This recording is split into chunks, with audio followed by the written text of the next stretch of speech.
We were camping up here in the North Woods, but we weren't at Jag Lake. We were at couldn't get it that year, and we were at a nearby lake. Anyway, I was told that the older boys wanted to go fishing that night. We were near the Wisconsin River. And we, luckily, it turned out, caught a few fish. Because without that, our story would not have held water. We're driving back to the campsite, maybe half-mile away from the campsite, which was on a hill of some sorts. And all of a sudden, I hear sirens come on, and red lights start revolving around on top of a car.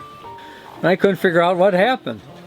So I went up to the police officers and I say, what happened?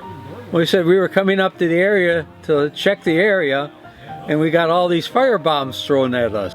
Kids thought I was returning because this was a road where nobody came on. And it would have been unusual to have any other traffic there at 11 o'clock at night other than me.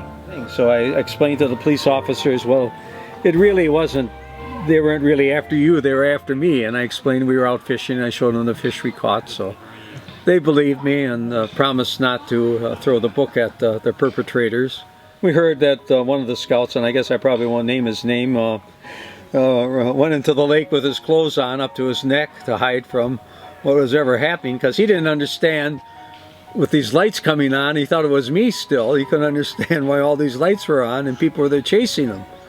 I believe one of the scouts that was involved eventually worked for the CIA, and I always wondered if he was ever asked, did he ever try to overthrow unlawful authority? But he got in the CIA, so he was all right. I think the scouts were surprised out of their minds.